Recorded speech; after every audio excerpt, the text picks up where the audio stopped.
Welcome to Storytime at the Roo Bus, a weekly podcast where we talk about stories from the Bonnaroo Music and Arts Festival.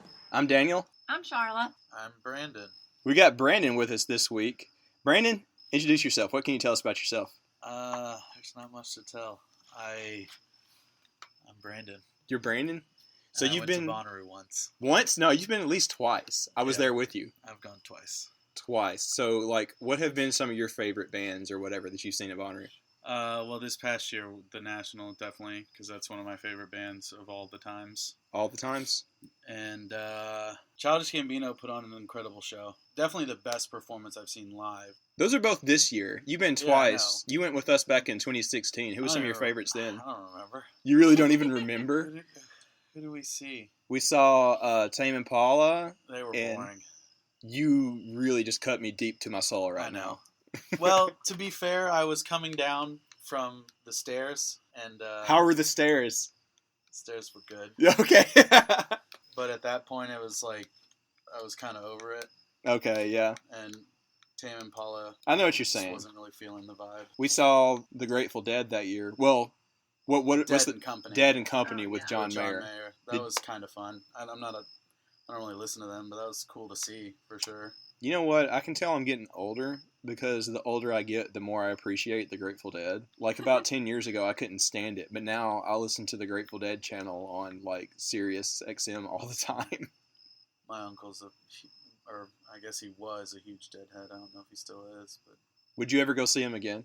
Not just them, no. But if they played Bonnaroo again, and I was there, I would definitely go see him. So you wouldn't go to? I wouldn't pay money to go see Dead and Company. Exactly. Yeah. I think I would. To exclusively go see them. Yeah. If they were playing with somebody else good, you'd consider it, though. Maybe. They're not my style of music, and they're not really going to be playing with anyone that I would want to go see. But I will be honest. If they are at a festival that has other bands that I really want to see, I'd probably go see them again. I'll be honest, I had kind of the same experience with Fish this year. Like, when it was kind of rumored this time last year that they were going to play, I'm like, I don't know about this. But then I went and saw. Nobody else went with me. You didn't go. You went to see something else. What day did they play? Or they played Friday and Sunday, right? Yeah, I went to go see him Friday night. Friday night was Gambino. That was Gambino, and then they played before Fish. Right? He played right before Fish, right? Yeah. So he played on main stage. You went back to the bus to go do something, and before we came back to a late night show. No, I don't think so. I can't even remember now. Dude, the next day I barely remembered the Gambino. Like, I couldn't even remember really the performance that much. I don't even know why. I wasn't drinking or anything. It was crazy. It was all a blur. We were talking about that last week when you weren't here. Because we'd already been there 3 days. That was Fridays. Yeah, so we'd been there since Wednesday, Wednesday. Thursday, and Friday. It had already, that's how long I was there in 2016 was just, I guess Thursday, we got there Thursday night in 2016, right? Yeah. Yeah. Yeah, the first episode that we did of this, me and Charlotte talked about that one time where you left your phone in the middle of the road and we had to turn around and go get it. Because we left that Sunday night after Dead and Company had finished up because you wanted to get back for work or something. Remember? If anybody remembers episode 1 of the podcast, this is Brandon from that first story that I told about the phone in the road. Phone. That was a long night. Dude, that drive felt like 3 hours. It was 3 hours. I mean, yeah, I guess it was. That whole trip was probably 3 hours. And then we got back here, and it took us an hour just to get the trailer off the truck. The sun was coming up, I remember. Oh, it was 5 o'clock when we were finally. I mean, I'm pretty sure the sun was up when I got home. If you could go back and do it, would you have just stayed at Bonnaroo that night and come back in the morning? I don't know. I don't really remember why exactly. I think I just really wanted to sleep in my bed. Yeah, I remember you saying that. Aaron and I were both tired and hot. You guys had a tent next to the old RV. I remember now. Yeah, that's right. Charlotte and I were talking about this earlier today, and I realized that's why Brandon and Aaron just set up shop in the middle of the Roo Bus this past year because it's just too damn hot outside. Yeah. I don't blame you. Doing the tent next to it would have been fine, but we weren't able to do it to that first night because it was so rainy and muddy. And at that point, it was well, this wasn't that uncomfortable. We might as well just sleep in here the rest of the time. There's no point to set up the tent. That was a really hot Bonnaroo back in 2016. I remember. Yes, it was. It was very hot. This past year wasn't so bad. The first 2 days, anyways. It was kind of cold at night. Remember that? Yeah, it cooled down almost every night. It cooled down. It wasn't as miserable, but 8 o'clock, the sun's coming up. It starts getting hot. I remember the first night on Thursday, we were going back and forth between some of the tents to see shows. And I was like, you know what? I think I'm turning in early, like at midnight that night, which is like early for Bonnaroo standards. Yeah, Thursday was a boring day. Really? You think so? Yeah, there wasn't. Even Old Crow at the Grand Ole Opry was boring. The Grand Ole Opry, I was really excited about that, but it was. Yeah, I was not. Aside from Old Crow, it was a snore fest. Yeah, it was a huge disappointment. If you go see the Opry, then sure, that's just fine. Yeah. That's what you know you're going to see. But I don't think that they tailored their show for Bonnaroo at all. Oh, no. Like, catching the Old Crow guys, they knew. They were, like, kind of bringing it and being a lot more energetic. But everything else was just, like, putting everybody to sleep. Yeah, it was pretty dull. Except for Old Crow. Aaron was like, yeah, we've been here for a whole day, and the coolest thing I've seen was an hour lecture on fermentation when we went to that. It was at that little hut that's in the middle of Planet Roo. What was that? It's some, I forgot what they call that place, but that's what they do there. They have like little lectures where you can learn about stuff. They had a honeybee one that I kind of really wanted to go to, but I think I just ended up forgetting about. But yeah, that Thursday, I mean, that was probably the most exciting thing that we did, was that fermentation class, because being someone that likes to cook and doing that kind of stuff, it was pretty interesting. There was some fun stuff at the Other, where they have all the EDM artists play. I went to, I don't even know who was playing, but I enjoyed it. To me, the Other stage and the artists that play there for the most part, it's like going to a theme park almost. I don't really know those artists because I'm just too old for that, but it's still fun to see everybody's totems and having a good time. It gets old quick. I'm not going to stand there for more than one act. Oh, if not even a whole act, because it just all sounds the same at a certain point. So I'll tell you one that was really good. You weren't there for this. You were at something else. Charla and Brooklyn and I met up with Ron, you know, the Roo Shoot guy, and he took us over to the Other, and we saw, what was that guy's name? Zoo. Z-H-U is how it's spelled. That was incredible. It was kind of like a little bit of everything. So he was doing like EDM stuff, but he also had like a kind of bluesy guitar, and he was singing with it too. I had heard a little bit from that guy before, but not a lot, and I was just like blown away. That was like incredible. That was like the best set I've ever seen at the Other. That was fun. Yeah. I have you here tonight because I wanted you to tell a story about a crazy thing that happened back in 2016.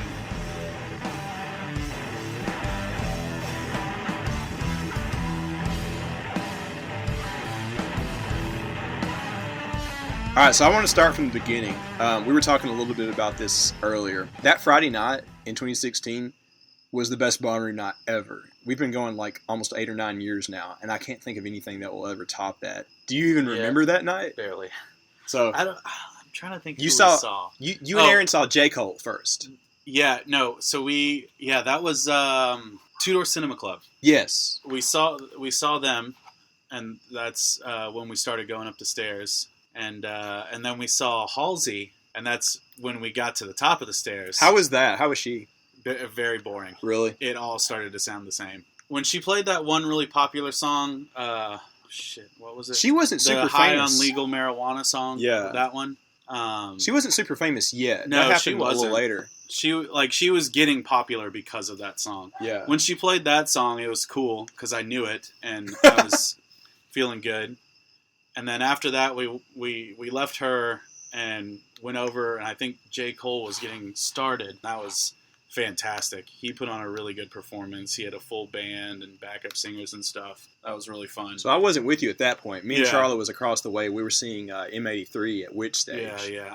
That was mind-blowing. That's right. They started like right after J. Cole, I think. Yeah. Did you see any of that? We saw the very start of it. Because Really? we left J. Cole to go see them, and it was just really trippy and weird, and we were both like, nah, let's go chill. We were totally into it. Me and Charlotte was in the pit for that. Yeah, and then so we went and got pizza, and that's where I made my big mistake. That was your first mistake. I got some spicy pie. I got one for Aaron and I, but Aaron was like, I can't eat right now. And I was like, well, I just spent a lot of money on this, so I'm not going to throw it away. You ate it too? And I ate both of them. I didn't know that part. Yeah, I ate 2 slices of spicy pie. Was it both like the actual spicy kind, the hot lips houlihan? Yeah. Okay, that was your second mistake. Yeah. Okay, so later, like right after that, was like one of the coolest moments ever for me because me and Charlotte left M83, and I'm like, well, we gotta find Aaron and Brandon. Of course, I had my Ricky the Cat totem or whatever. Oh yeah. And you ran up to that, and you both were like, I can't believe this is happening right now. Yeah. I can't believe we're in Bonnaroo and we just found each other. This is insane. And then we saw... That just happens there, man. Yeah. Like, this past year was one of the biggest ones. Like, well, there was like over 100,000 people, right? They said it was close to 100,000. It's like somewhere a little over 90,000. I'm sure if you include like all the volunteers and staff, it's at least 100,000 people. But Aaron and I, after National, just ran into Chelsea. Yeah. And she had my phone, and because I accidentally left it at the bus, and she brought it with her, and we just bumped into her after we got out of the pit for the National, and he and I were just walking around having a good time, because that's like one of the funnest parts about, climbing the stairs and being at Bonnaroo. It's just walking around and sightseeing and people watching. Seeing costumes and totems and everything, yeah. Yeah, and then we just run into a shoe. Yeah. I didn't know that. Yeah. No, dude, we just bumped into her. And then that was before we were waiting for the National to start. There wasn't really anyone else we cared to see, so we were just walking around. And then we bumped into her, and she, I guess, had just put a shit ton of glitter on. And she was really excited about her that. And said hey, and then we were in line for the pit for the National, and I was like, "You got glitter on you," and he's like, "You do too." And I was like, "How do we get glitter?" And I was like, "It's when we hugged a shoe." Everyone in line thinks that we were hugging a shoe. Because no one knows that we're talking about a lady named a shoe. You know why she was so excited about that? About which part? They can't have glitter in South Korea. Like at all? At all, yeah. That's good. When we go, because it's bad for the environment. The herpes of arts and crafts. The herpes? Yeah, that shit gets everywhere, and it's there forever. You're not wrong. But she was, when we got back from Bonnaroo that Monday before she had to fly out back to South Korea, she was like, she really wanted us to take her to Target. She got a giant tub of glitter to take back to Korea. So I guess she's like illegally... I guess. She was just, I guess she's back there giving out little dime bags of glitter to friends and stuff, That's funny. But, for anybody that doesn't know, like, Ashu was our buddy that came all the way from South Korea, just come to Bonnaroo this past year. We met her in Thailand like a year and a half ago. But I want to go back. We were talking about... Okay, so back to 2016. Yeah. I ate the pizza, and that didn't end well for me the next morning. Yeah, we'll get to that. But do you remember that LCD Soundsystem show? Yeah, that was insane. We got a blanket, and we were just hanging out in the back. If I live to be 100, this is going to be one of my favorite memories ever. Like, I'm talking to you, I'm like, you know what? It wasn't really crowded that year. I was like, I think we could get up front. Let's go walk up front and see a few songs, and then come back. Me and you are walking through, like, a magical candy land to get up. Lights everywhere, people with, just any form of, like, glow sticks you could think of was there, and just people dancing, and there was a lady hula hooping with a light up hula hoop, and there was like 7 people sitting down just watching the hula hoop. Do you remember? That was wild. We got up pretty close, like a little bit in front of the sound booth. Yeah, we were right behind the pit. I think. But then me and you got separated for a good 5 or 10 minutes, and I was just like wandering around watching the band and looking at people, and then we just, and like you said, just casually bumped into each other. You're like, dude, this is cool. Like, yeah. That was an extremely fun experience, and I'm glad I got to have it. That is a really good way of putting that. What else do you remember that night after that? Yeah, let him tell the story. Yeah. I don't remember what we did after LCD. We went to Tame Impala. Oh, yeah, that's when we went to Tame Impala. And then Aaron and I were just like, I don't really know what we did after that. Zed's Dead. You wanted to go see them. Do you remember that? Oh, yeah. Was that night? Yeah. That was that night, yeah. Tell that. Okay. Which stage did he play on? She remembers this. Months and months before Bonnaroo, Brandon goes on about Zed's Dead. And he just builds this band up like it is the greatest thing. No way. You did. You did. He just goes on. And it's all he plays, like, for months and months and months and months.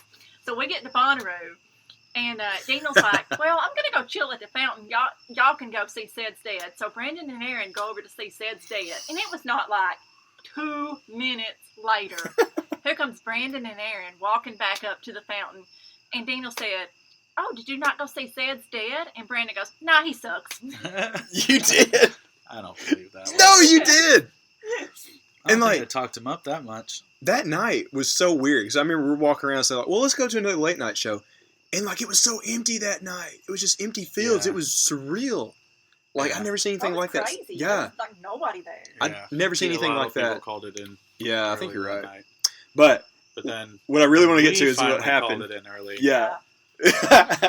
I mean, it wasn't early. It was probably 1 or 2 when we got back to the camper. I mean, yeah, that's pretty early by like Bonnaroo night standards, you know. Yeah. But yeah, so it was about that time. Aaron and I are still, feeling the stares. So we're just chilling outside talking for several hours. And then finally, like probably 5 o'clock, we get in the tent and lay down. I remember you guys were talking all night. Yeah. Like you were talking like deep philosophy outside and stuff. Just like, mine was opening up to new things. It was awesome. Yeah. And then around 5:30ish, I wasn't feeling so hot. My stomach was hurting. And I told Aaron, and I was like, man, I'm going to have to go to the bathroom soon. And it's like one of those things, when you're like, you're not feeling good, you're getting the runs, you're at home or something, you're like, okay, I'm just going to wait. And, okay, here it comes. I got to go to the bathroom. Yeah. I kind of did that, not thinking like, oh, I have to walk almost a quarter of a mile to the porta potty. Yeah, the camper that year was parked like it was way back. Far. Yeah, it was probably close to a quarter of a mile. Yeah, and so that happens, and I'm like kind of half running to the porta potty with my shirt off because I was in a hurry, and it was very cold. There was dew on the grass. It was before the sun was really getting up, and I was ready to go down. I was coming down, and I went to the bathroom. It was not pretty. I came back, and like literally 5 minutes after I got back, I was like, damn, I gotta go again. I was like, well, I'm just gonna go this time because I've got to walk. So I go again. I get back. A little more time passes, probably 30 minutes or so. It's like 7 or 8. They were doing was it a 5K? 5K, yeah. Yeah.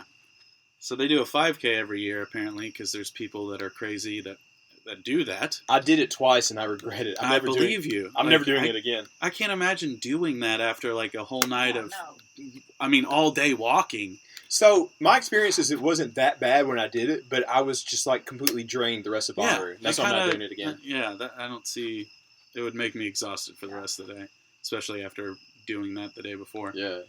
So I end up having to go again, and this one came on pretty quickly, and there's this huge crowd of people getting ready to run this 5K right by the porta potties, and I still don't have a shirt on because it was hot at this point, and I'm holding a roll of toilet paper, walking really funny next to this big group of people, hoping I don't shit my pants right in front of them. Luckily, I didn't. I made it to the porta potty, but like just in time. So close, I forgot to lock it, and then an unfortunate lady opens the door, and she wasn't happy about that. What'd she say? She was like, "Lock the door next time," or something. I don't know. She was not happy. She had an attitude. But yeah, that was rough. Maybe she also had to poop really bad. Maybe, I don't know, but it was not good. Like I've been in that position before, but it's never been like that, because when you have to go to the bathroom and you have to walk a quarter of a mile before you can do it, it's rough. It's already unpleasant having to do that at Bonnaroo. Yeah, in a porta potty. Yeah. Where other people have done that. And it wasn't the best night, followed by the worst morning I think I've ever had. Yeah. That's like, in that old Dante book, I think that's like one of the 7 circles of hell. It's like when you have to use the porta potty at a festival. Yeah. But that was a great Bonnaroo other than that. I just remember. Oh, yeah. It was just like a span of 4 or 5 hours where I was not feeling great. And then, we felt horrible for you. Potty. These things always seem to happen to you. Yeah. I have a sensitive stomach. I remember you were calling your mom about the whole thing and telling her everything. I don't remember that happened, but that sounds... I don't remember that happening, but that sounds like something I would do. I'm pretty open with my parents. They would say a bit too much. They're not happy when I tell them some things. I think I remember she was like, "Have you met any girls yet?" or something like that. I don't know about that. I know about that. You did the first night. No, that was Sunday. That was Sunday? When I met up with my friend that I knew. No, you met somebody else like that Thursday. I remember there was some good Thursday shows that year. I went to go see Bournes. Yeah. And he was really good. And I came back and you and Aaron were hanging out with some girls. By the way, this was like 3 years ago. He's engaged to somebody else now. She's wonderful. I do remember Waxahachie, which they were disappointing. I wouldn't say that. I would say they're not a festival band. Their set doesn't fit that vibe whatsoever. So yeah, it seemed boring. I love their music. She's a fantastic artist, but their music doesn't really fit that vibe. I think that's all I remember from Thursday. I think they were pretty much the only band I really wanted to see on Thursday. I feel like everything that happened that Friday night has like blocked out my memories from much of the rest of 2016. Yeah. I do remember the storm coming through that made Pearl Jam really late. Macklemore. Yeah, it was making Pearl Jam late because it was during Macklemore's set. Yeah, that was interesting because no one wanted to leave. Do you remember? They were telling everyone to leave Centeroo, and everyone was like, no, I don't want to lose my spot for the rest of this set when we get to go back out. And they had to like bring the people on the horses, and like they were like corralling people out. They were like in that big metal tent in the back of the field?